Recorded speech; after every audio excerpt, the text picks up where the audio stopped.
करते इतना मौका नहीं मिलता है अर्जुन को जो श्रमबिंद को पसीना, इसलिए इतना मौका नहीं मिलता है। और पितामह कहते हैं हमारी बात झूठी पड़ जाएगी जो मैंने दुर्योधन को वचन दिया है 10,000 में रोज सेना बनूंगा। शाम होने जा रही थी, अर्जुन के मस्तक से जो पसीना था वो छूट करके आंख में आ रहा था। आंख में पसीना जब आंख में जाता है तो दोस्तों आंखों में जलन सी पड़ती है। अब अर्जुन की आंख में पसीना आता है तो जलन पड़ती है। और अर्जुन को इतना मौका नहीं जो आप पूछेंगे, आप पूछ देंगे तब तक पितामह भीष्म 10,000 सेना को कहीं न मार डाले। लेकिन आंखों के कारण धुंधलापन भी दिखाई दे रहा है, सामने से पसीना आंखों में जा रहा। तो भीम ने कहा पसीना, अर्जुन ने कहा पसीना भी पोंछ ले, और पितामह भीष्म के बाणों को भी काटते हैं। तो उसी समय अर्जुन ने क्या क्या धनुष पर बाण चढ़ाया, वैसे अंगूठा किया, ऐसे प्रतिज्ञा खींची, ये अंगूठा से पसीना भी पोंछा। पसीना इतने पोंछने पर भी पितामह भीष्म ने इतनी देर में 10,000 सेना को मारा।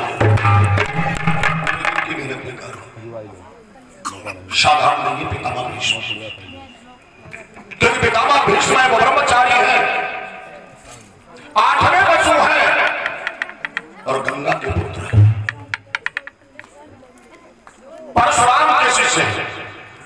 अब ब्रह्मचारी चाहे तो वन में लगा दे आप, अब ब्रह्मचारी चाहे तो सभ्यता का प्रकाश ले, और ब्रह्मचारी चाहे तो पृथ्वी उठाएकर, ब्रह्मचारी चाहे तो उठा दे। ब्रह्मचारी में वो शक्ति होती 3 कदम से तीनों लोग नाप सकता है। ब्रह्मचारी में वो शक्ति होती है जो समुद्र को सोख सकता है। ब्रह्मचारी में वो शक्ति हो जो समुद्र में आग लगा सकता है।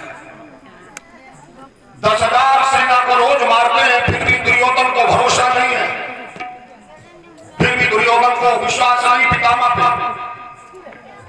कि पितामह युद्ध तो करते हैं, लेकिन हमें ऐसा आभास हो रहा है पितामह पांडवों को बचा के युद्ध करते हैं। दुर्योधन अहंकार का रूप है, और अहंकारी व्यक्ति कभी विश्वास नहीं लाता है। उसे चाहे सरकार करके और उसके लिए बैठका दे दो, लेकिन वो विश्वास नहीं। रोजाना इस समय देखते हैं कि 10,000 सेना मारते हैं, तो एक दिन जब युद्ध बंद हुआ तो दुर्योधन अपने दरबार को नहीं गया। दुर्योधन सीधे पितामह भीष्म के शिष्य लिए, और जैसे दुर्योधन पितामह भीष्म के यहाँ आसन पर आसीन हुआ तो जानते हो उस समय अपने मस्तक को पकड़ के बैठ गया।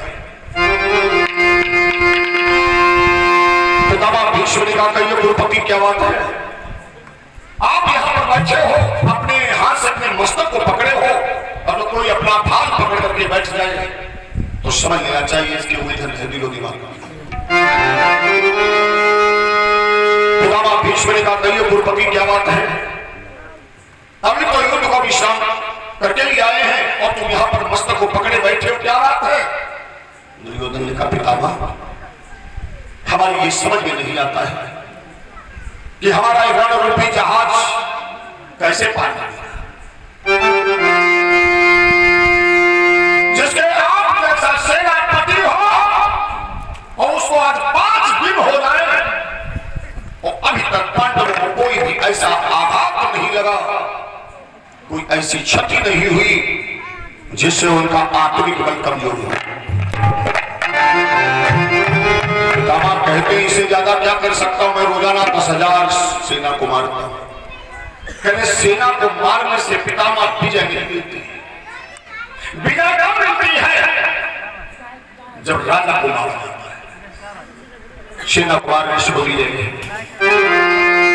और आप पांडवों को मारना नहीं चाहते पितामह, क्योंकि आपको पांडवों के ऊपर मोह है, और जो जिसमें मोह करेगा वो उसे मार नहीं सकता है। आप लड़ते तो जरूर हमारी ओर से, लेकिन पांडवों को बचा के तुम ऐसा। पितामह भीष्म ने जब ये शब्द सुने तो पितामह भीष्म ने कहा अरे कुरुपति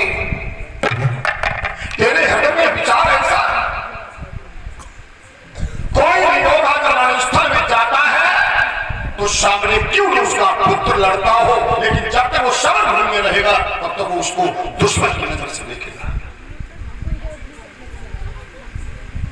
अरे बिटिया चुप ही हो जाओ, बिटिया थोड़ा चुप ही हो जाओ, अभी पराए भेजे। माताओं से निवेदन है थोड़ा शांति का सहयोग दें, क्योंकि तुम्हारे गर्भ से ऐसे वीर बच्चे जन्म लेते हैं जो भारत का नाम करते हैं। हमारा देश सदा सतियों का देश रहा है, वीरों का देश रहा है, संतों का देश रहा है, इसलिए भारत देश समस्त देशों में उत्तम है। आज सभी देशों की नजरें और भारत पर लगी है। जो देश वीजा नहीं देते थे भारत को, आज वो कहते हैं मोदी से थोड़ा समय मिले तो आ जाना हमारे। आज अपना वो देश है, क्यों ऐसा देश मिला? कि माताओं तुम्हारे गर्भ से वीर बच्चे जन्मे हैं, सख्त जन्मे हैं, योद्धा जन्मे हैं, तो भारत देश का नाम है। तुम अगर चाहो तो अपने बच्चों को वीर बना लो, तुम चाहो तो अपने बच्चों को डरपोक बना लो। माता अगर चाहे तो अपने बच्चे को वीर बना सकती है, और माता अगर चाहे तो अपने बच्चे को नाकारा बना सकती है। और में बच्चा रोता है, मां कहती हवा आता है। हुआ कभी देखा कैसा? अगर तो बच्चे को हवा कह के डरवाओगी तो वो कभी भीम नहीं बनेगा, अर्जुन नहीं बनेगा, वो भयभीत हो जाएगा। हवा हवा वाला कभी देखा कैसा हुआ होता है? और सभी कहते हैं हुआ आ जाएगा, आज तक हुआ किसी ने नहीं देखा। और जो छुपा नहीं तो भुतवा कर उसको डर पाया जाता है। भूत आ जाएगा, भूत क्या है? तो गुजर गया, और जो गुजर गया वो क्या है? इसलिए माताओं से निवेदन है थोड़ा शांति का सहयोग दे तो विशेष आनंद आएगा। देखो एक बात हमने और देखी, सरैया में माताएं कथा में बोलती बिल्कुल नहीं है। ऐसी माताओं जो यहाँ पर है, जिनका ध्यान भक्ति में ऐसे लग जाता है, जब कथा शुरू हुई जाता बोलती खत्म नहीं, ऐसे मसाल से भरी रहा। जहां बात हमने सरैया में देखी, तो सरैया हो तो क्या सरैया शराय चलो शराय सही। देखो बोलती नहीं माता, कितनी शांति से बैठी है सर, और जो कथा बोल रहे वही कुलक्षण, लेकिन यहाँ कोई कुलक्षण आना तो हमारे ऊपर की बात है। यहाँ तो माता बड़ी सज्जन है। अब देखो कितनी शांति से बैठे। जो नारी कुलक्षणा होती है वही बीच में बोलती है, जो नारी कुलक्षणा होती है वही फिल्मी गाना गाती है। एक बार हमारे घर से चले, ये कुलक्षणा डेहरी पर बैठी और वो अपनी खोपड़ी खुला रही थी, खोपड़ी खुला रही थी। तो मैंने देखा है खोपड़ी की खुला रही है, तो कुलक्षणा थी। भाई जो नारी नहीं नहाएगी उसके तो जुआ होंगे, और जो नारी स्वच्छ रहेगी, स्नान करेगी, तो वो कभी भी ऐसा नहीं कर सकती है। तो ये बताऊंगा कुलक्षणा कैसी थी, वो क्या डेहरी पर बैठी कर रही थी और क्या गीत गा रही थी। लेकिन पहले थोड़ी कथा पे आ जाओ, थोड़ी कथा पे आ जाओ। माताएं बड़ी सज्जन है, यहाँ बीच में बोलती नहीं है, और जो नहीं बोले वही तो अनुसुईया जैसी, सीता जैसी। अब बोले तो समझ ले भाई कुलक्षणा पूरा खोली बैठी डेहरी पर खबर खजुआवा उसकी कौन पाजे कमाना तब वो धोबे ना घगरिया वो कैसे सुनी। समझ में नहीं आता है। आप तो युद्ध करते करते आज 5 दिन हो गए हैं, लेकिन अभी तक कोई पांडव नहीं मारा गया। इसलिए आप पांडवों को मारना नहीं चाहिए, और जब तक कोई पांडव नहीं मारा जाएगा तब तक हमारी विजय नहीं हो सकती। एक बात और बताएं पितामह, अगर हमें विजय श्री प्राप्त करनी है तो एक पांडव को मारा जाना चाहिए। क्यों? क्योंकि पांडव 5 जरूर है लेकिन जाने, अगर एक भाई मर गया तो समझ लो 5 हो गए। इतना प्रेम है। आज एक भाई का धन ले लेता है, आज एक भाई अपने भाई को उठता नहीं देखना चाहता है।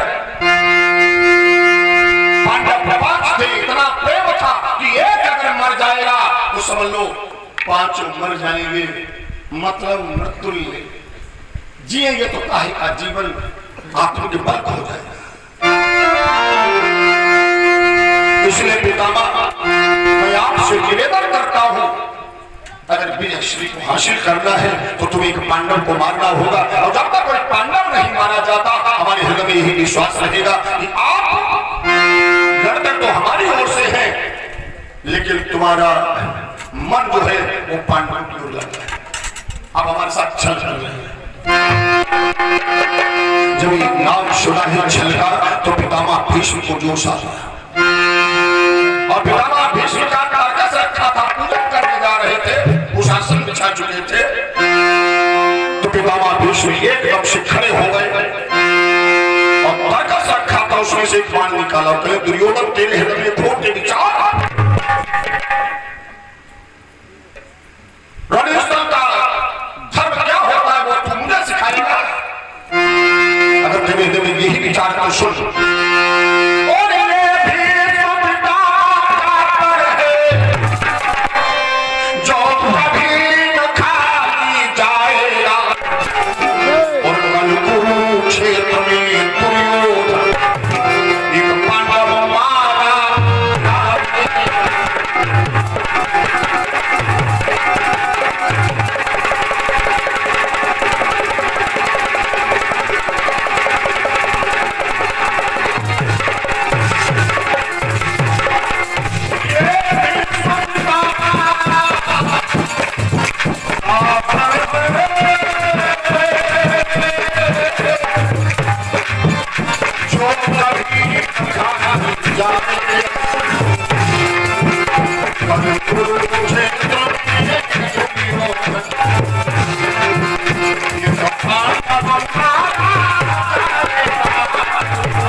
लगता है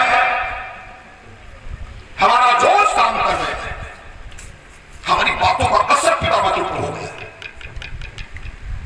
दुर्योधन ने सोचा इस समय जो हम पितामह से कहेंगे पितामह वही करेंगे, क्योंकि समय हमारी जो शब्द शैली थी वो इनके दिलो दिमाग पे चढ़ गया। दुर्योधन एकदम से आगे बढ़ा और उसने पैर पकड़ लिए, मतलब पितामह मैं समझ गया, आपने प्रतिज्ञा कर दी, उस पर पांडव का वध हो गया। विश्वास हो गया, आप जो कहते वो करके दिखाएंगे, मुझे विश्वास है, भरोसा है।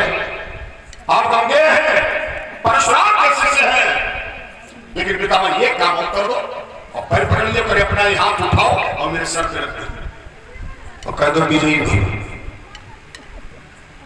पितामह फिर से 2 कदम पीछे हट गए, कहने के विजय का आशीर्वाद लेना है तो कुंती के पास। आशीर्वाद कोई ऐसी चीज नहीं होती जो भर के दे दो, रेत को भर के दे दो। आशीर्वाद उसी के हृदय से निकलता है, उसी का आशीर्वाद पूर्ण होता है जिसके ऊपर भगवान की कृपा होती है, जिसके वश में भगवान। और कुंती हर समय कृष्ण को याद करती रहती है, उसके वश में भगवान उसके पास जाते हैं। तुम्हें अगर आशीर्वाद लेना है तो कुंती के पास जाओ, मैं आशीर्वाद नहीं दे सकता हूं। हाँ, ये कौरव और पांडव हमारी लड़ाई ही वृक्ष है, इनमें अगर एक वृक्ष कटा तो हमें कष्ट होगा, क्योंकि मैंने इन वृक्षों को सींचा है, चाहे कौरव हो या पांडव, इनको मैंने गोद में खिलाया है। और हमें ऐसा आभास हो रहा है दुर्योधन तूने जो बीज बो दिया है कि कौरवों में कोई दीपक जलाने वाला नहीं रहेगा। किसी नारी को सभा के बीच में बुला करके विश्व के राजाओं के सामने उसके शरीर से और चीर को खींचो, उसे निवस्त करो। उस यदि भी नारी अगर दोनों हाथ उठा दे और रोने लगे तो वहां विनाश हो जाता है। और मैंने देखा था द्रौपदी के दोनों हाथ उठा दिए थे।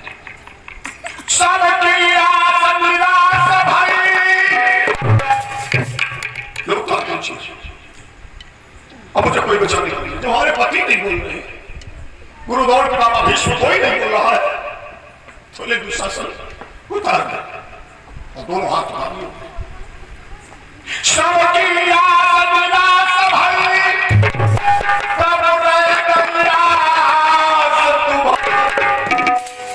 अब तुम्हारी एक आशा है, पतियों ने तो सच हो जाता है, मैं जिसके 5 पति हूं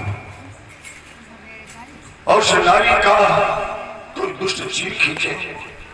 अरे जिसका एक पति होता है और कोई पुरुष उसकी साड़ी में हाथ तो लगा के देखे, वो पति उसकी जान ले लेता है। वो हमारे 5 पति हैं, सब बैठे हैं। पितामह भीष्म ने कहा गुरुपति हमें ऐसा लग रहा है कि कौरवों में कोई दीपक जलाने वाला नहीं रहेगा।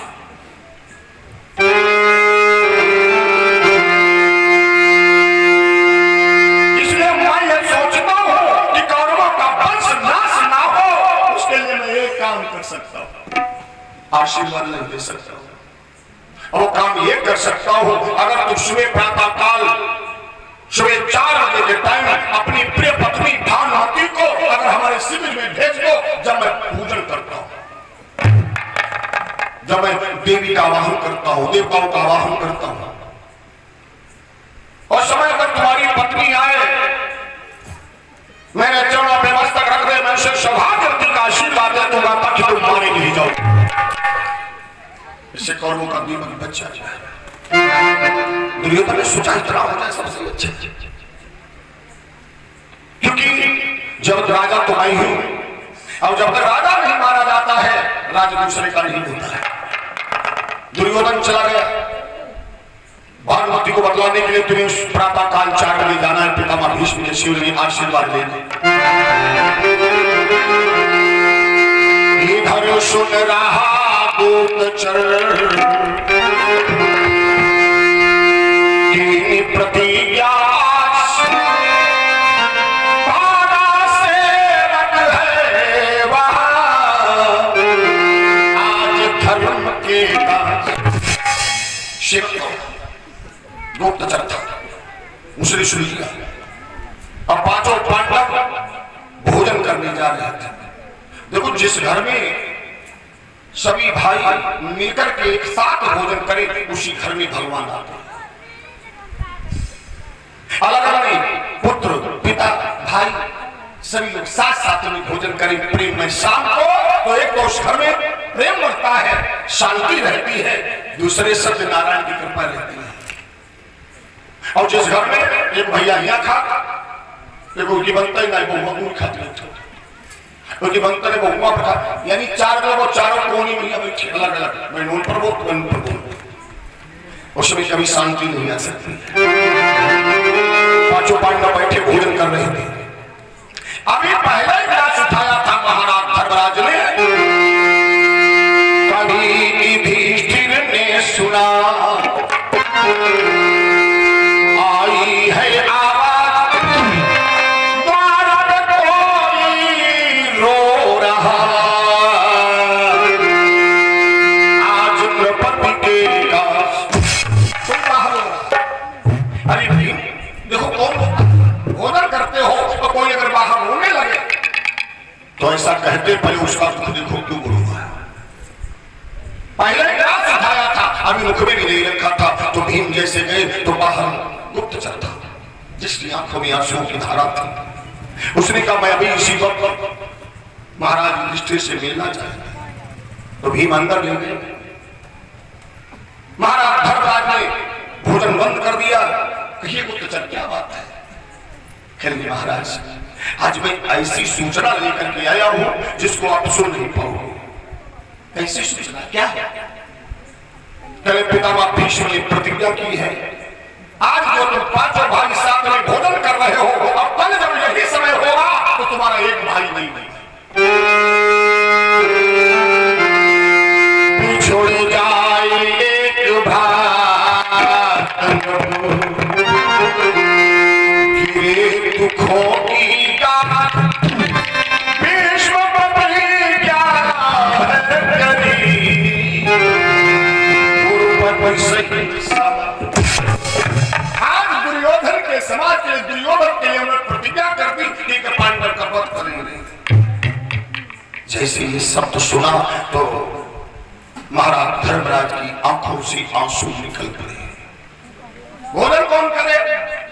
सभी भाई सन्न रह गए, थाल परोसे रखे। कुंती ने सुना तो बड़ी जोर से उसने अपने मस्तक में हाथ मारा, क्योंकि पितामह भीष्म की प्रतिज्ञा को तोड़ नहीं सकता। पितामह भीष्म की प्रतिज्ञा भगवान शंकर नहीं तोड़ सकते, पितामह भीष्म की प्रतिज्ञा ब्रह्मा नहीं तोड़ सकते, कोई नहीं तोड़ सकता।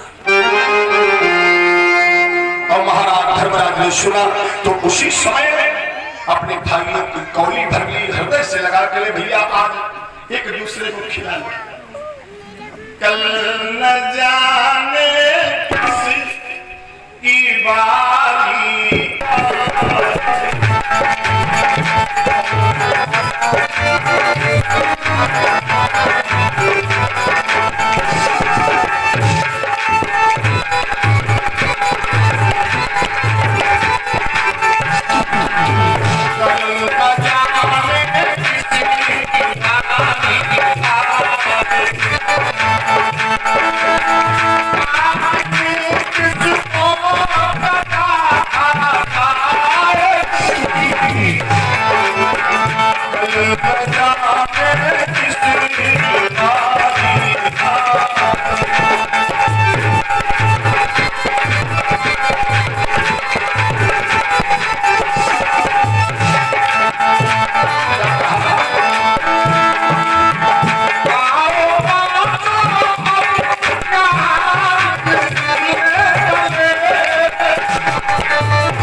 और महाराज धर्मराज अपने भाइयों को अपने हृदय से लगा करके रो उठे। जब युधिष्ठिर रोए हैं तो कुंती भी रोई। द्रौपदी ने सुना तो एकदम से वहां से भागी कमरे के अंदर और बैठ करके जोर जोर से रोने लगी। भीम ने कहा दादा ऐसा नहीं हो सकता, क्या भूमि में भाग मेरे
कल कोई युधिष्ठिर भी नहीं जाएगा, केवल मैं जाऊंगा। और पितामह मुझे मार देते हैं तो दादा कुछ नहीं बिगड़ेगा, और अगर आपको मार दिया तो जब राजा मर जाता है तो हम सब प्रजा है, तो दुर्योधन का शासन हो जाएगा। इसलिए दादा तुम मत जाना, भैया अर्जुन तुम मत जाना, हमें जाएगा। धर्मराज ने कहा तू कहता है कुछ नहीं बिगड़ेगा। अरे तेरे मरने से तो हम सब मर जाएंगे। क्यों दादा? दुर्योधन जब गदा उठे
देखा पहले तो भीम साधारण में छोड़। अगर तुम मर गए तो दुर्योधन हम सबको जिंदा नहीं छोड़े, वो ललकार देगा आज गदा युद्ध होगा और गदा युद्ध में तो तुम ही तो सामना कर सकते दुशासन दुर्योधन का। भीम बैठ गए, अर्जुन का गदा मैं चला गया क्योंकि मैं गदा युद्ध नहीं जानता हूं। हमें अगर पितामह भीष्म मार देंगे कुछ नहीं बिगड़ेगा। युधिष्ठिर के अंदर तुम कहते नहीं कुछ बिगड़ा, तुम्हारे ऊपर तो मैंने महाभारत ठाना। कर्णवीर जब धनुष उठई है काक काकी बाणन कामरी। जब कर्ण ललकारेगा द्रोण ललकारेंगे तो और बचाएगा। इसलिए तुम अगर मर गए तो युद्ध हम हार जाएंगे। तो नकुल शहरी पढ़े दादा हम चल जाए, हमें तो गदा युद्ध भी नहीं मालूम, हमें तो वाण विद्या भी नहीं मालूम है। इसलिए दादा मैं चला जाऊं। युधिष्ठिर देखा अगर तुम चले गए तो माता कुंती श्राप देती है। क्यों? तुम्हारे सगे भाई तो हमारी मौसी माद्री के पुत्र हो, और जिस दिन मौसी माद्री पिताजी के साथ में सती हुई थी तब कुंती से कह गई, मेरी माता से कह गई कि बहन कुंती आज से तुम्हारे 3 पुत्र नहीं 5 हैं, और हमारे नकुल सहदेव को आभास मत होने देना कि उनके सगे पुत्र नहीं। इसलिए मैं तुम्हारे पास दो धरोहर छोड़ूंगा। उसी की शक्ति में मालूम है माता कुंती हमें नीचे उतार देती हो गोद से बचपन में और तुमको गोद में ले लेती थी। और आज तुम चले गए पितामह भीष्म ने तुम्हें मार दिया तो कुंती मां मुझे श्राप दे देगी कि मेरी धरोहर को तुमने बरकरार नहीं रखा।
चारों भाई कहते मैं तुम्हें नहीं जाने दूंगा, और युधिष्ठिर चारों भाइयों से कहते मैं तुम्हें नहीं जाने दूंगा।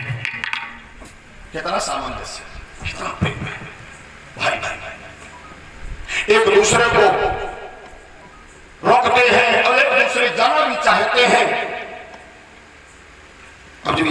गया और कुंती ने भगवान का ध्यान किया। पांचों पांडव बैठे और पांचों पांडवों ने जैसे ही आज कृष्ण का ध्यान किया तो कभी भगवान भक्तों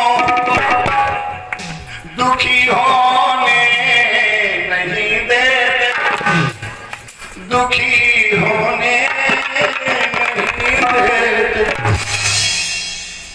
जैसे पितुमात बच्चों को कभी रोने नहीं देते, कभी रोने नहीं देते।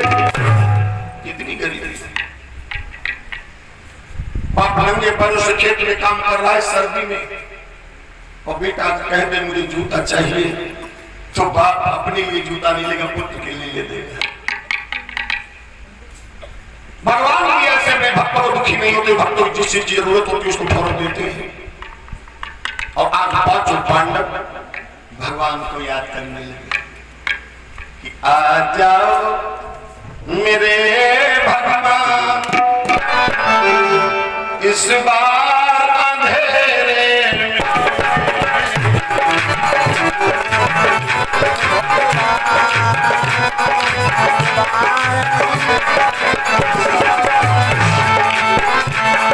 अब जाओ मेरे भगवान इस बार अंधेरे में।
ऐसे भी तो होते हैं औरों को कष्ट देकर आराम से सोते हैं।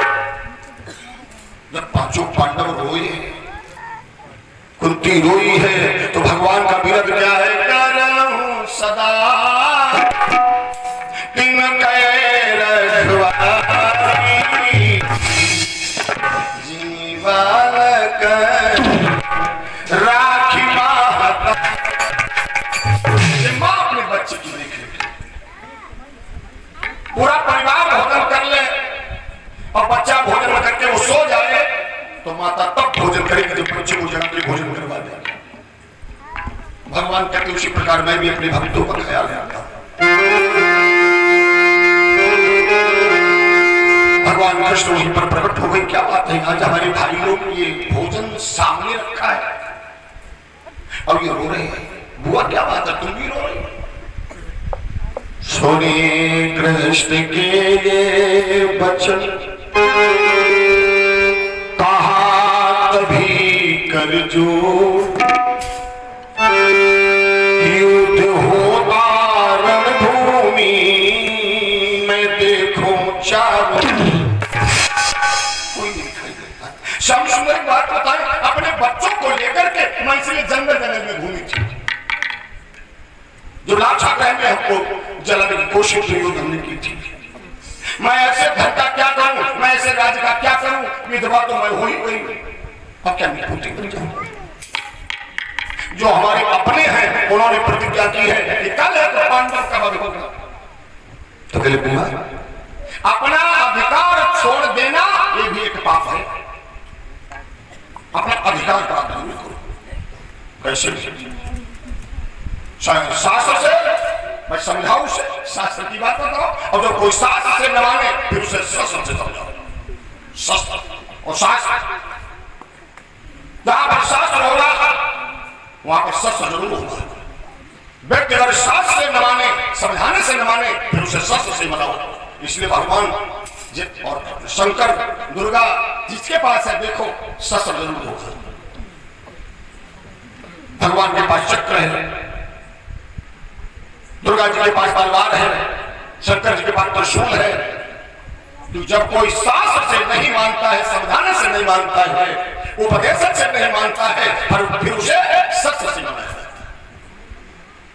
वो एक बात और बताइए कि अपना अधिकार छोड़ना भी एक पाप होता है। इसलिए और तो अभी से रोने लगी हो कि रोना तो क्या करो। अब हमारे पास जो भी है धन दौलत, जो भी है, हमारे पुत्र ही है 5, और मैं इनकी बलि देकर के मैं राज नहीं चाहती। चली जाऊं मेरे मोहन, छोड़ कर ताज ये सबका। कौन दुर्योधन है? छोड़ के चली जाऊंगी और रोने लगी। तो भगवान बोले तुम तो हुआ ऐसे रोने लगे जैसे अभी से कोई मर गया। तुम ऐसा रो रहे हो जैसे अभी से कोई इस दुनिया से चला गया। अरे वो धैर्य धारण करो। उलझने जब न सुलझे तुम्हारी, अगर हौसले से हर एक काम सुलझाएगा।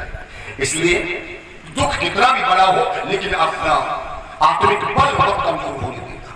देखो हुआ किसी न किसी बात का कोई तो हल होता ही है।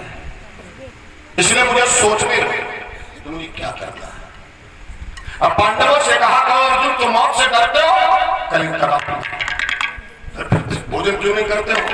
कि मैं मौत से नहीं डरता हूं, लेकिन अपने भाई को मरते देख नहीं सकता। कितनी अच्छी बात है। कहले मैं मौत से नहीं डरता हूं, लेकिन मैं अपने भाई को मरते नहीं देख सकता। तो कहले कोई तुम्हारा भाई मरा तो है, अब तो जिंदा है सब, उठो भोजन करो। और भगवान कहते ये भी तो सो जिंदा है, अकल होगा देखा जाएगा, तो फिर देखा ही जाएगा। और जो तुम विश्वास हो गया जरूर रास्ता मिल जाएगा। और जो एकदम से कहा था भोजन करो, जब कन्हैया ने कह दिया है, हमारे श्याम ने कह दिया है, तो मुझे मिल गया। अब खुश अब खुद प्रभुजन आगे क्या हो रहा है मुझे जान। पांचों पढ़ना बड़े खुश हो गए, भोजन करने लगे जैसे कोई बात नहीं। भगवान ने कहा तुम सब लोग इतने दुखी थे, तो हमारी बहन कितनी दुखी हुई, कहां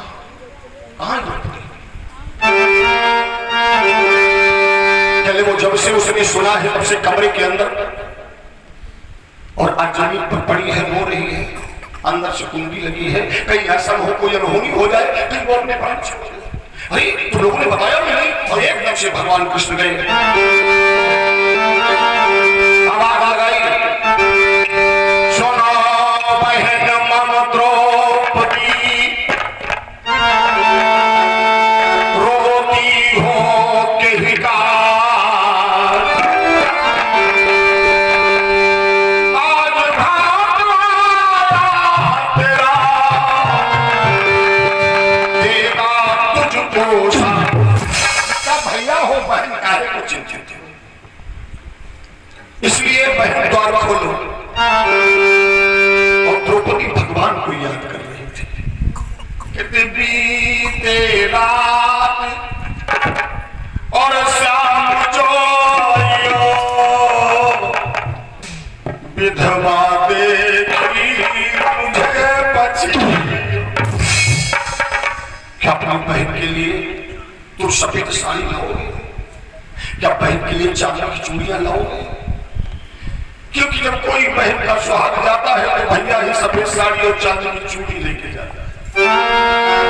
क्या इसीलिए नहीं आता हो? मेरो आयो न भैया, मजबूरी हुई।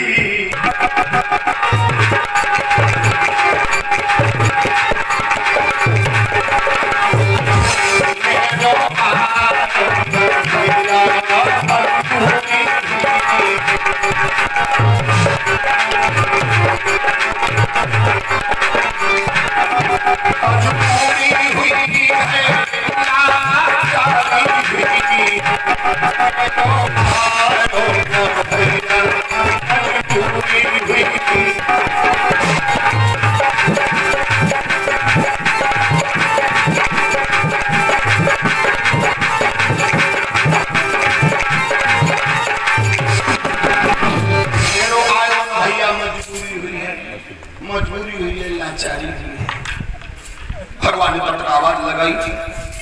द्रौपदी ने द्वार खोला तो भगवान को रोने लगी। भगवान कहते बहन रोना कि तुम्हें मालूम होना चाहिए रोने से किसी समस्या का हल नहीं होता है। कहते भैया फिर क्या होगा? पितामह भीष्म ने प्रतिज्ञा की है आप कोई उपाय करो। भगवान बोले देखो मैं साफ बता दें, पितामह भीष्म की प्रतिज्ञा हम क्या शंकर जी नहीं तोड़ सकते, पितामह भीष्म की प्रतिज्ञा ब्रह्मा नहीं तोड़ सकते हैं, विष्णु नहीं तोड़ सकते हैं, हम क्या करें? लेकिन बहन पितामह भीष्म की अगर प्रतिज्ञा को तोड़ सकता है तो पितामह भीष्म। भगवान कहते हैं जब राजनीति से काम नहीं चलता है तो भक्त के लिए हम राजनीति भी करते हैं।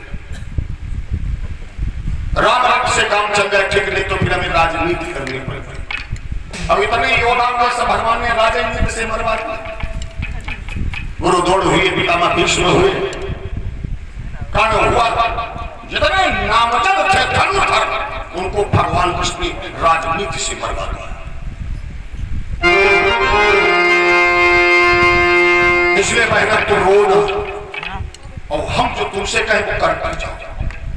देखो राजनीति सफल हो गई तो ठीक है, लेकिन तुम्हें हमारा साथ देना होगा। तो द्रौपदी ने कहा क्या साथ दोगे बताओ मुझे।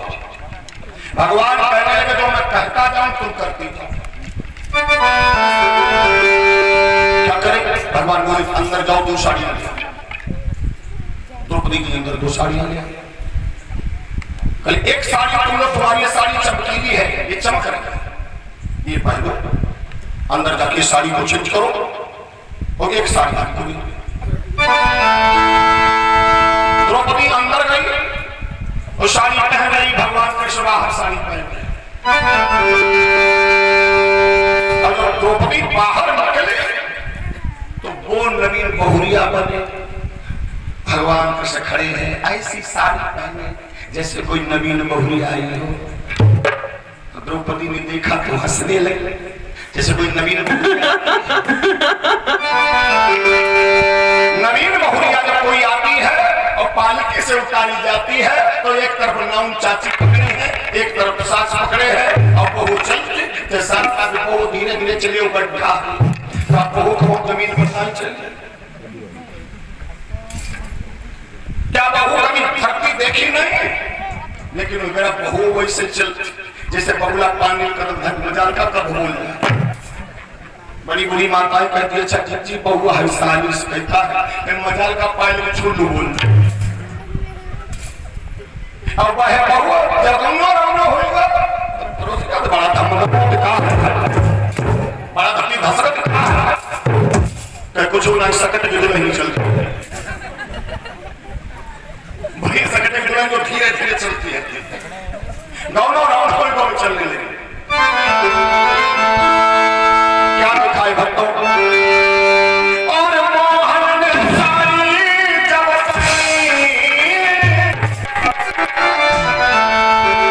जिस समय भगवान ने साड़ी पहनी तो द्रौपदी हंसने लगी।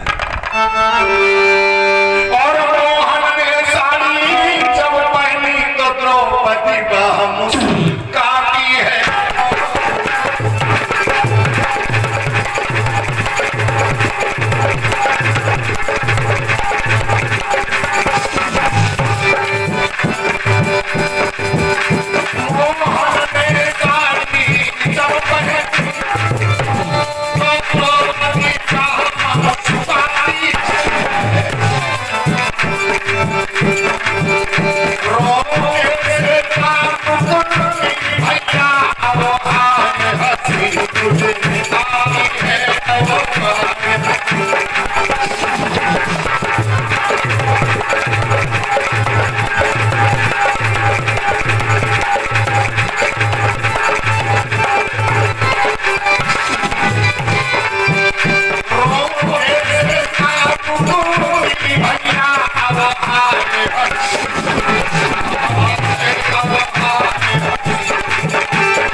रोटी भैया भाई हंसी बुली आती है। द्रौपदी जो हंसी है भगवान के हृदय में संतोष है। कोई माता है अगर उसका बेटा रो रहा हो तो माता को चैन नहीं होता है, और जब उसका बेटा रोना बंद कर देता है, माता लाइट में अपने बच्चे को देखती तो मुस्कुराता है, तो माता के हृदय में धैर्य आ जाता है। द्रौपदी जब हंसी तो भगवान को कुछ शांति आई। खिली बहन अब थोड़ी देर के लिए हंसना बंद करो, आओ मेरे साथ ले आओ। और भगवान कृष्ण द्रौपदी को लेकर के चलती है। इधर भी शिविर लगे, इधर भी शिविर लगे हैं। तो आगे आगे चले मोहन वहां खिला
आपकी पादुकाएं आवाज नहीं करेंगी, चाहे चप्पल पहनो चाहे जूता।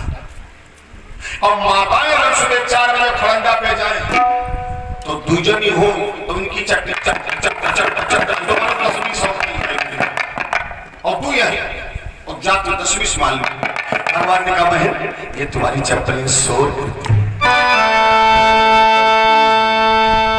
इससे ये भय है कहीं कोई कुकर्म हो दुर्योधन का, वो देखे दो नारियां कहां जाए, इसलिए शोर करती पहुनिया शोर करती।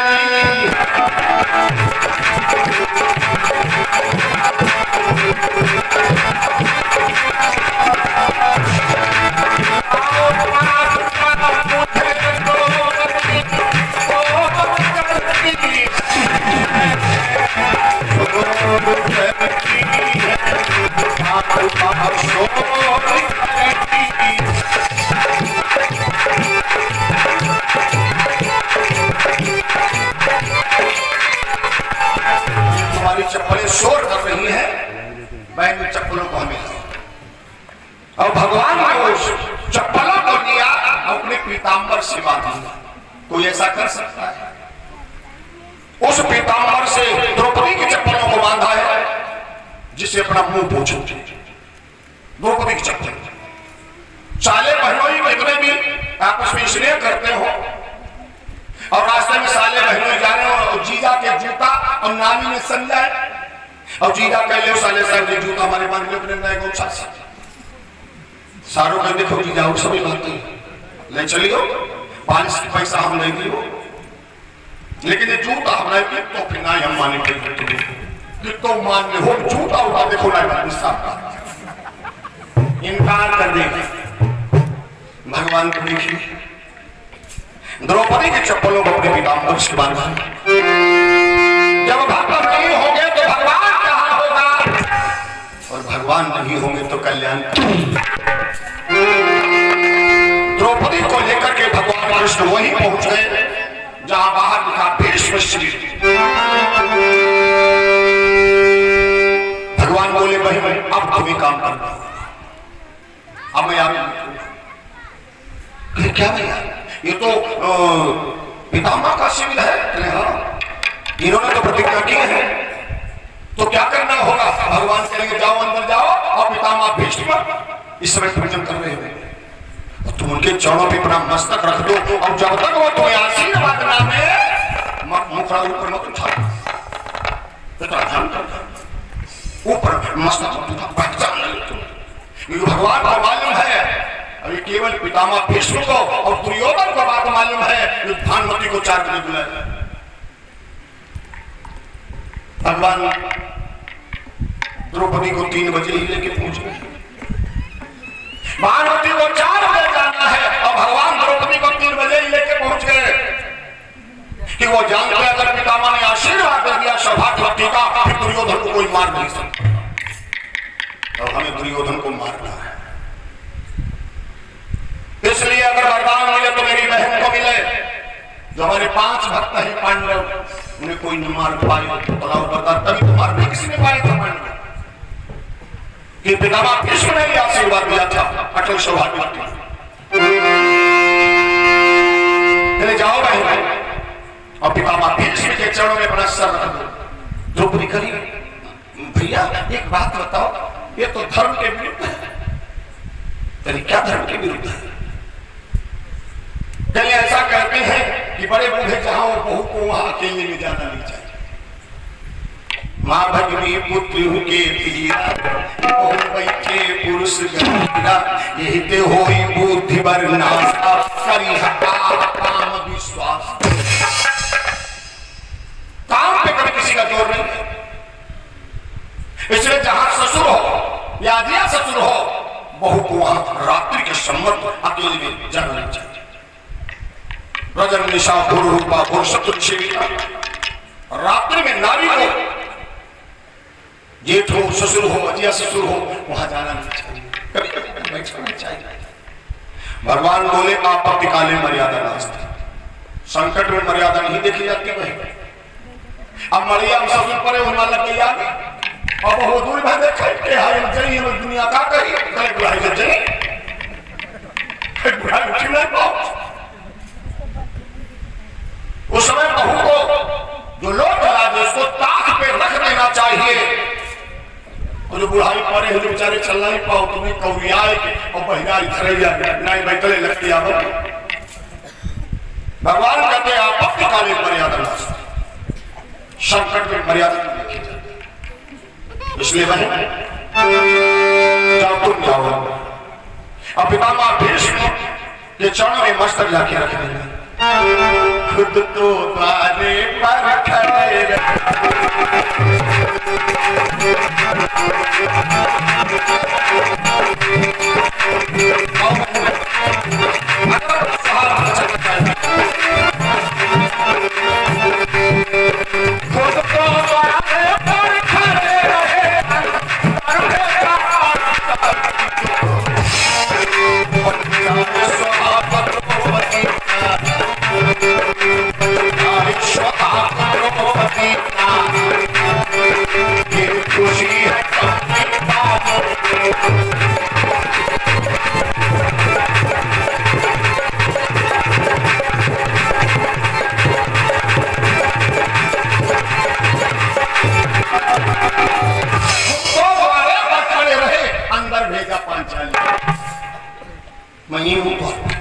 चिंता मत कर, डरना नहीं, हौसले से काम करना। द्रौपदी कहती भैया ये खड़े रहना, जाना नहीं। ना ना मैं नहीं जाऊंगा, तुम जाओ। और द्रौपदी गई वहां, भगवान बाहर खड़े हैं। क्या द्रौपदी ने देखा? किसी को की सुगड़ छतैया पर वो ब्रह्मचारी है डटे।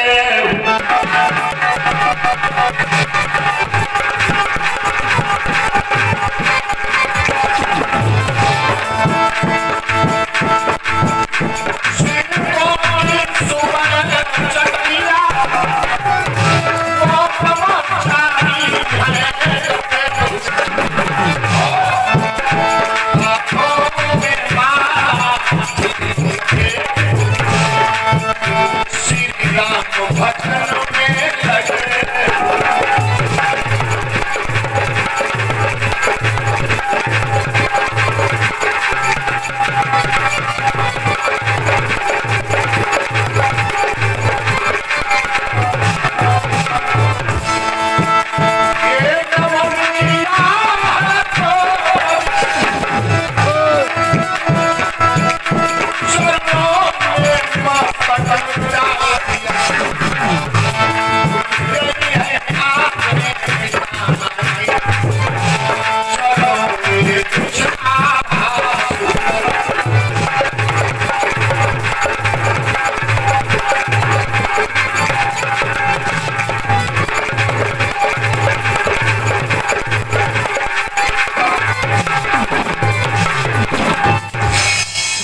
द्रौपदी एकदम से पहुंची, पितामह भीष्म के चरण में अपना मस्तक रख दिया।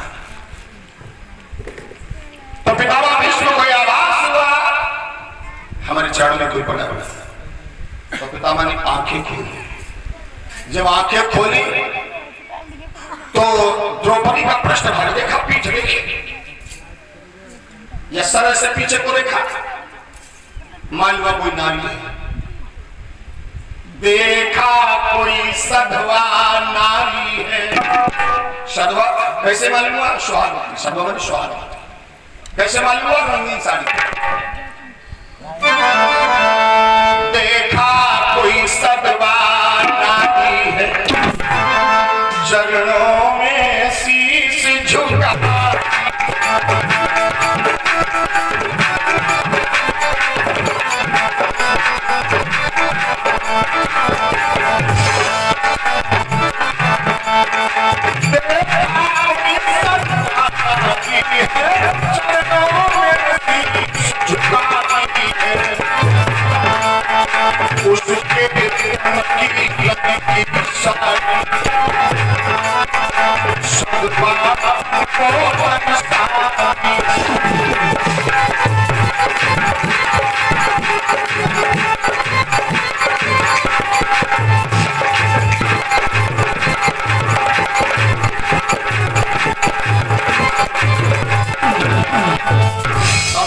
जैसे आंखें खोली तो देखा वो सुहागवती नारी है, क्योंकि रंगीन साड़ी पहनी।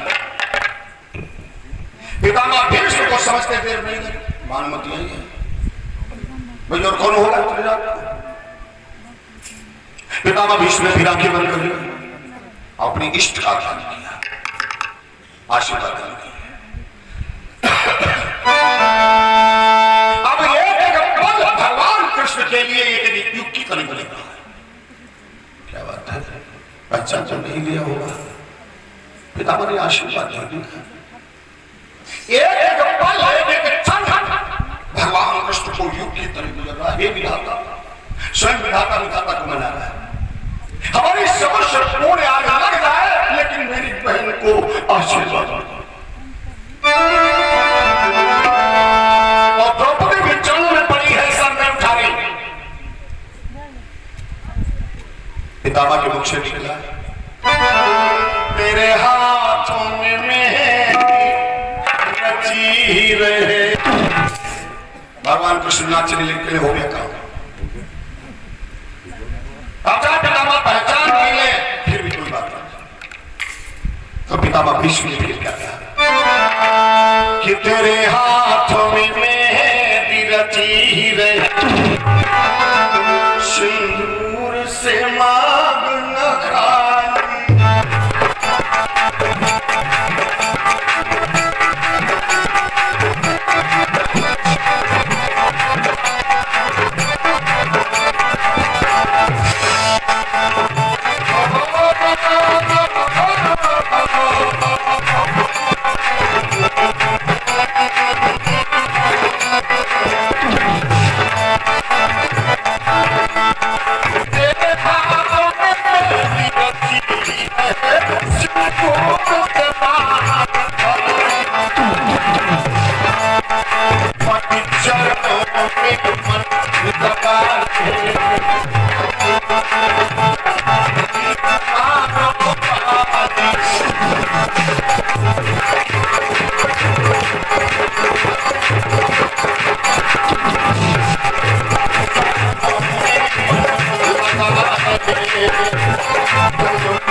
लेकिन द्रौपदी ने सर उठाया और वो हिल की भर के बोली। भगवान करिए कि पगली है क्या, आशीर्वाद मिल जाए मेरा, ये रो क्यों रही है? लेकिन भगवान से बात करो चतुर है। द्रौपदी सोचती मुझे मालूम है जानबूझ के मुझे वरदान नहीं दिया, धोखे में दिया है। न जाने धोखे में किसका धोखा है? भाई पति को हमारे एक पति का वध करने का शर्त वो आराम से आशीर्वाद देते। जो तुम्हारी खुशामद की होती है, कुछ किया होता है, इसके मतलब इन्होंने जाना नहीं है। आशीर्वाद तो दे दिया, किसी दूसरे को समझ के आशीर्वाद दिया है। अब एक तो समय अपने दूसरे को आशीर्वाद दिया, अब ये रमेश्वर विश्व में कुछ जाएंगे तो हमारा एक पति मर देंगे। तो लाओ ने दिखा दूं कि मैं कौन हूं। द्रौपदी रोनी नहीं, पितामह ने जब उसे रोते हुए देखा, क्या तू रोती है? तुझे तो खुश होना चाहिए, नारी का सर्वस्व उसका सुहाग होता है, और आज के बाद मैं तेरे सुहाग को कोई छीन नहीं सकता है। चाहे धर्मराज हो, चाहे यमराज हो, चाहे शंकर हो, चाहे ब्रह्मा हो, चाहे विष्णु हो। हाँ, अगर तुम्हारे पति अपने मन से मरेंगे तो फिर उन्हें नहीं रोक सकता। अपने आप प्राण छोड़ो, बोल की बात है। ये बात सुनकर के द्रौपदी और ही भर गई। पितामह ने कहा तू रोती है? रोना क्या क्यों? अब हमारी समझ में ये बात नहीं आ रही है, आप प्रतिज्ञा सकते हैं या वरदान सकते हैं? आप प्रतिज्ञा सकते हैं या वरदान सकते हैं? पितामह ने कहा कौन है तू? क्या मतलब प्रतिज्ञा सकते वरदान सकते? कहें हाँ बाबा।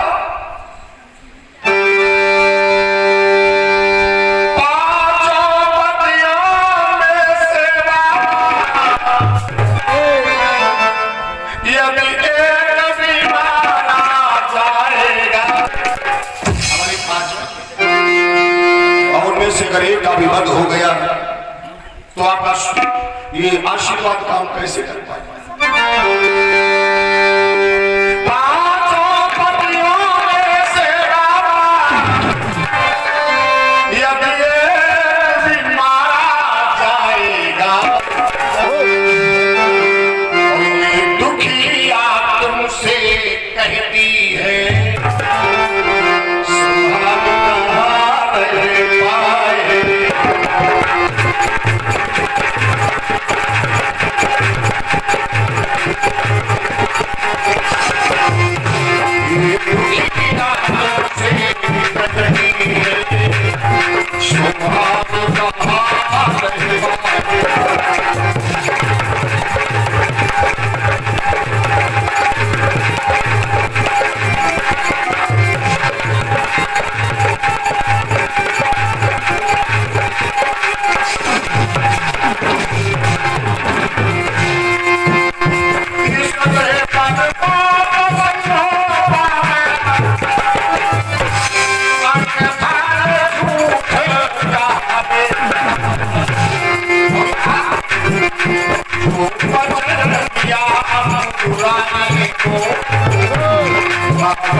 प्रतिज्ञा सत्य है या वरदान सत्य है।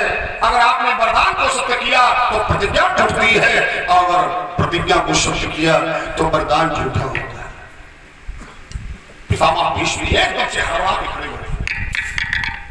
कौन है तू? मैं हूं बाबा पांचाली।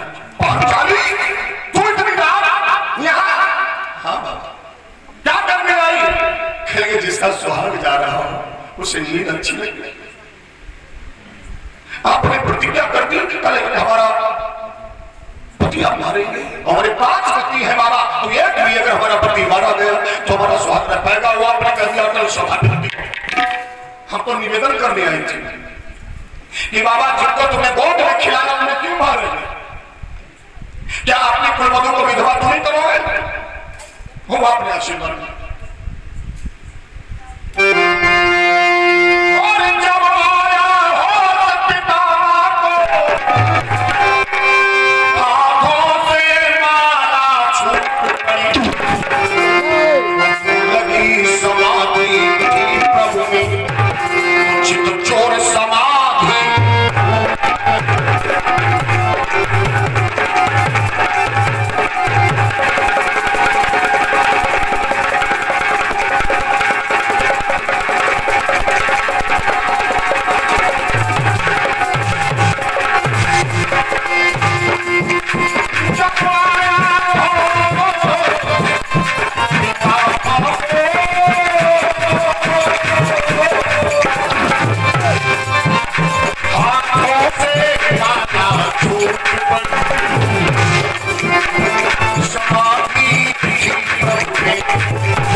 अच्छा जी, हाँ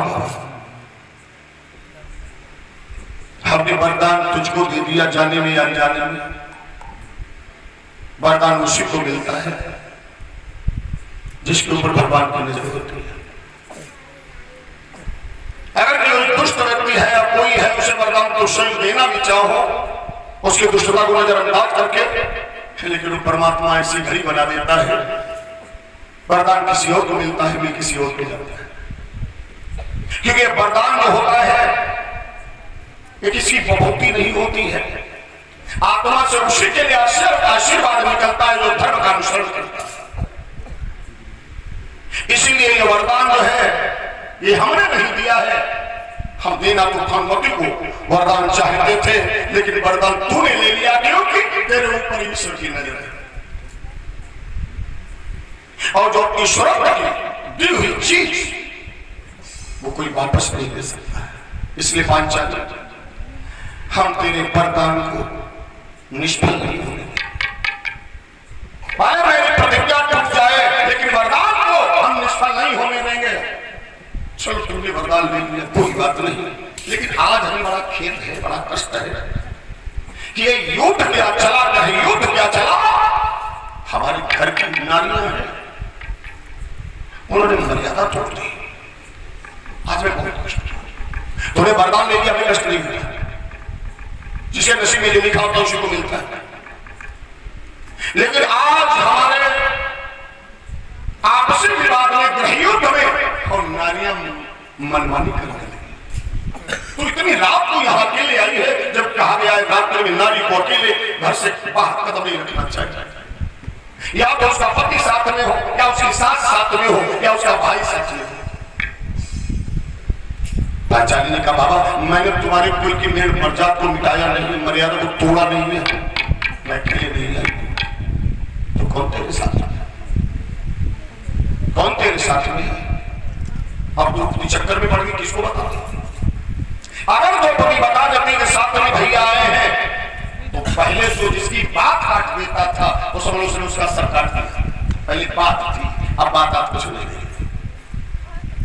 किसी के बात कोई अगर काट लेता था, द्रौपदी ने सोचा यदि मैंने बता दिया हमारे साथ में भैया आए हैं, कृष्ण आए हैं, तो पितामह हमें तो ये छोड़ देंगे और धनुष बाण ले लेंगे, भैया को ललकार देंगे।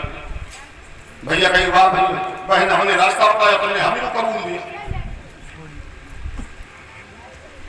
किसी की लड़ाई मिटती हो, झगड़ा मिटता हो, वहां पर झूठ बोल दो, कोई पाप नहीं।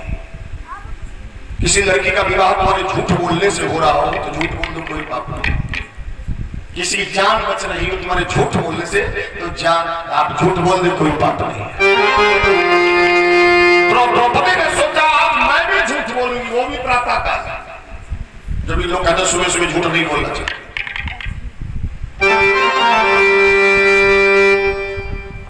पितामह बोले बताओ पांचाली कौन तेरे साथ में है? तो याद आ गया भैया साड़ी पहन के आए, हो सकता भैया इसलिए साड़ी पहन के आए हो कि हमारी बहन वहां पर जरूर बताइए। चलिए पितामह मेरे साथ में मेरी दासी आई। दासी? हाँ। पितामह भीष्म सोचने लगे कि हम ही प्रतिज्ञा करें और हम ही से प्रतिज्ञा तुड़वा दे। द्रौपदी में इतनी बुद्धि नहीं है और दासी ये रास्ता बता नहीं सकती।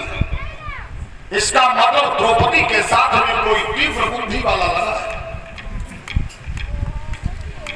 ये द्रौपदी जरूर छिपा रही, कह रही दासी है। पितामह का मत्था ठनका, हमें ऐसा लगता है दासी नहीं, वो दासा जरूर आया होगा।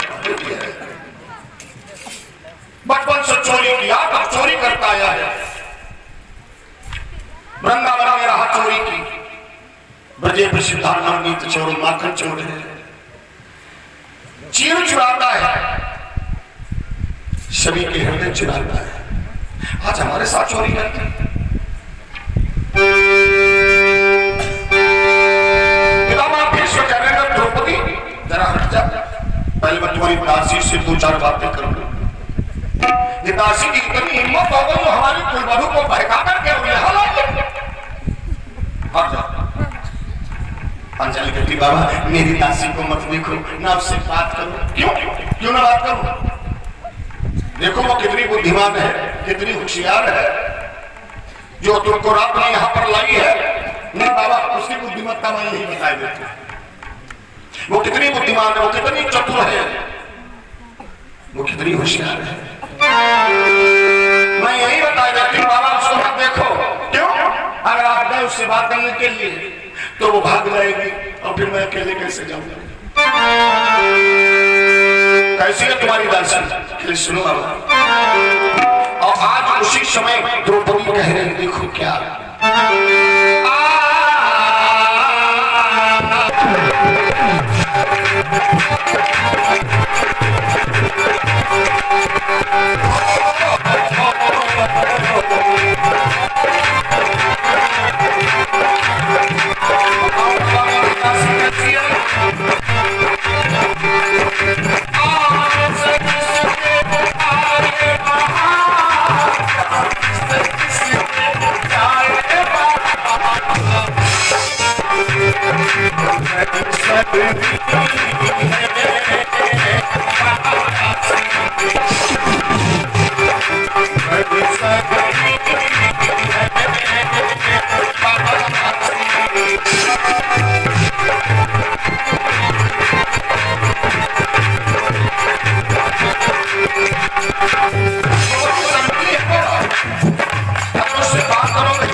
दासी के पास। पांचाली कहती है कहीं पितामह को उधर में ध्यान चला जाए कि भैया आ गए। अब वो तो परमात्मा को किसी की चप्पल थोड़ी बंद है। तो कहली बाबा हमारी दासी के पास हमारी चप्पल उसके खूंट में बनी। पितामह कहने लगे वो छलिया है, वो चप्पलें ढो सकता है, वो मार खा सकता है, माखन चुरा सकता है, उससे इसकी कोई हया शर्म नहीं है। हटो पांचाली, मैं तुम्हारी दासी को जरूर देखूंगा। हट जाओ सामने से। और पितामह भीष्म जहां डर गए तो द्रौपदी एक और पितामह भीष्म जिस समय चले भाई जोर से चिल्लाए भगवान कहिया और वही कह दिया वहां दासी खड़ी है। पहले बुद्धि में आया भाग गए, फिर सोच रहे नहीं नहीं नहीं अब बहन कह चुकी दासी खड़ी, मेरी बहन की बात झूठी पड़ जाएगी। और जब बहन में कहेगी या दासी है तो भगवान ने कहा हमें कुछ ज्यादा काम थोड़ी करना पड़ेगा। साड़ी तो पहने ही है या घूंघट में चले, और वो तो ब्रह्मचारी है और वो तो नारी की परछाई से भी दूर रहते हैं। ज्यादा दूर से दिखिए इसे घूंघट उठाई धरो दिखिए तो दासी और दासा कौन?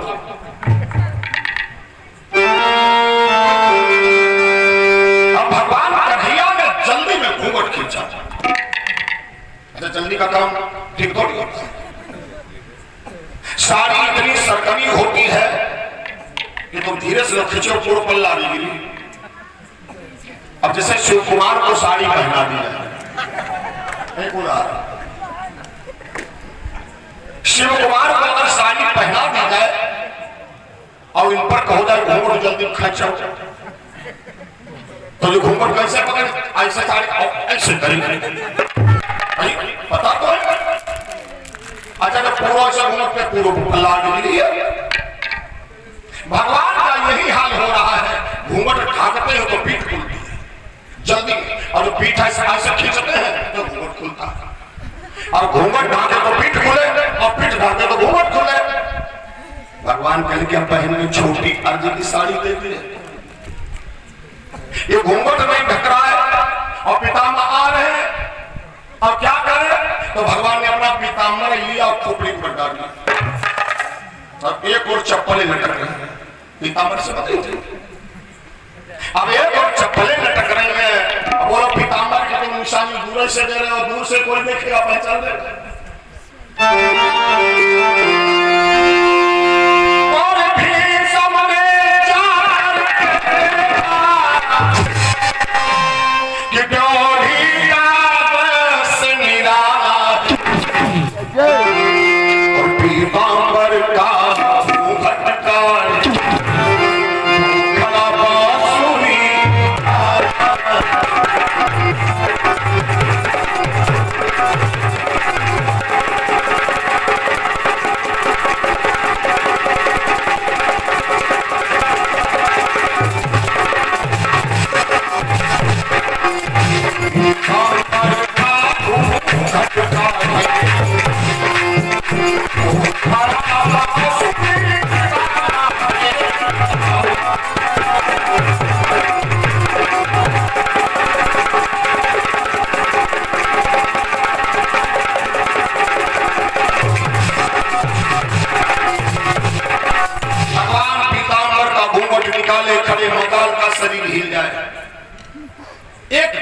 पितामह भीष्म ने देखा तो आंसू निकल गए।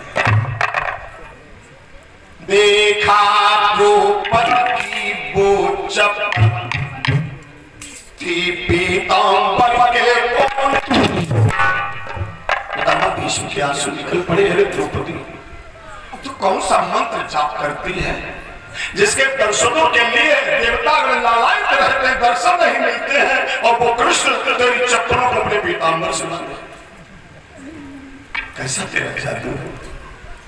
देखा द्रौपदी की वो चप्पल थी पीताम्बर के कोने में, और ये और उधर पिताम्बर, इधर कन्हैया हंस रहे कि चलो आगे कुछ भी हो लेकिन बहन का सुहाग बचेगा। अब हमारी पहचान कुछ भी हो जाए, जादव पितामह हमसे दासी दासी पुकारने कोई मतलब नहीं। भगवान कन्हैया ने कहा ये द्रौपदी की दासी, वैसे तो हम ब्रह्मचारी हैं, नारी की छाया से दूर रहते हैं, लेकिन द्रौपदी ने तेरी इतनी प्रशंसा की है तो हमारा दिल आज कहता है तेरा घूंघट भी उठा के देखो।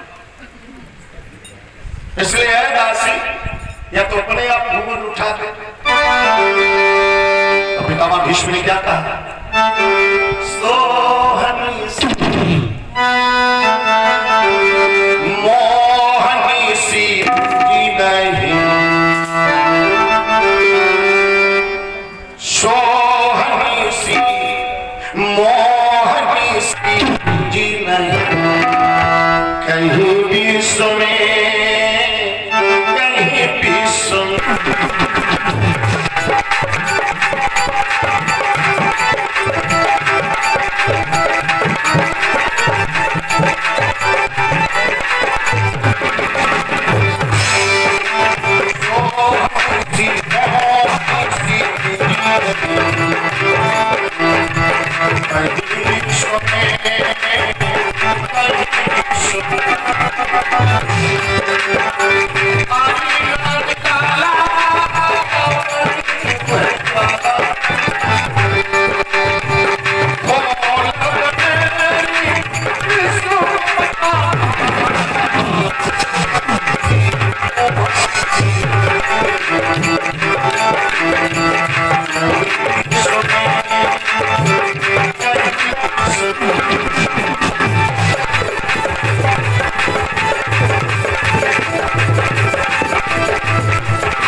सुहनी मोहनी सी मैंने आज तक विश्व में राशि नहीं देखी, इसलिए अपना घूंघट खोल दे। जैसे द्रौपदी का भाग्य चमका दिया है, वैसे मेरा भी भाग्य का ताला खोल दे।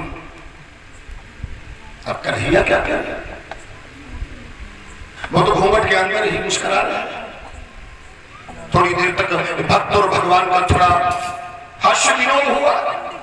बाद में पितामह ने पीताम्बर को पकड़ा, अब उसमें साड़ी बंधी थी तो बड़ी दूर तक पितामह भगवान कहने लगे हैं तुम्हें करते हो, हम दुर्योधन को क्या दिखाऊंगा? सुबह थोड़ी देर में सवेरा होने वाला है, उसकी पत्नी भागवती आने वाली है। आशीर्वाद का क्या मेरे पास कोई घट्टा थोड़ी होगा? अब तुम ही बोलो मैं क्या करूं? मेरी प्रतिज्ञा को तुमने तोड़ दिया है। भगवान बोले मेरा अवतार क्यों हुआ है? भक्तों के लिए। पितामह ने कहा द्रौपदी तुम्हारी भक्ता है और हम सुबह किसकी पूजा करते बताओ? किसी करते? भगवान बोले तुम भी मेरी पूजा करते हो, फिर मेरी प्रतिज्ञा क्यों तोड़ी? पहले मौका आने दो, तुम्हारी प्रतिज्ञा रखेंगे, हम अपनी प्रतिज्ञा तोड़ देंगे। पितामह ने कहा मौका कम देखता है, एक प्रतिज्ञा के टूटने का दर्द क्या होता है तुम्हें तब मालूम होगा जब तुम्हारी, इसलिए सुनो कृष्ण, अब आज पांडव को नहीं मारेंगे, अब तुम्हारी हाथ में चक्र उठाएंगे। जब तुमने दुर्योधन को वचन दिया है हम पांडवों की ओर से लड़ेंगे, नहीं केवल रथ हाकेंगे, अस्त्र नहीं उठाएंगे, और आज हम तुझे अस्त्र उठाएंगे।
रक्षा की तो अपनी प्रतिज्ञा की रक्षा करके दिखाना। मैं चुनौती देता हूं तुमसे जब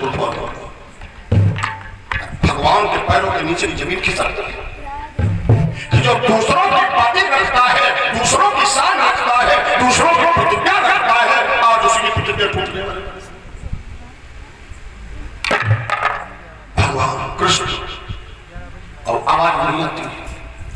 द्रौपदी क्या कहती भैया तुम चिंता ना करो, मैं पांचों पांडवों से कहूंगी मेरे भैया की प्रतिज्ञा न टूटे, मेरे कारण तुम्हारी प्रतिष्ठा दांव पे लग गई है, इसलिए भैया तुम दुखी न हो। मैं अर्जुन से कहूंगी कि मेरे भैया की प्रतिज्ञा न टूट नहीं पाए।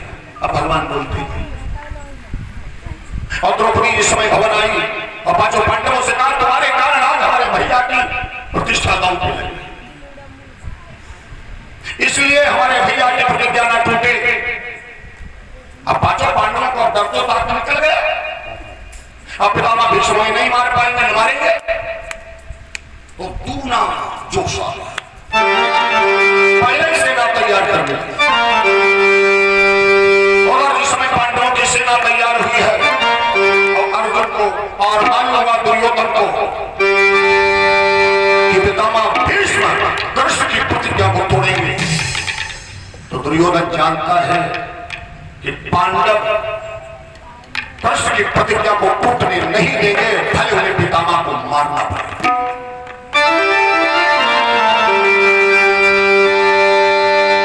तो दुर्योधन ने जैसे ये सुना तो क्या कहा, सेना तैयार होने लगी।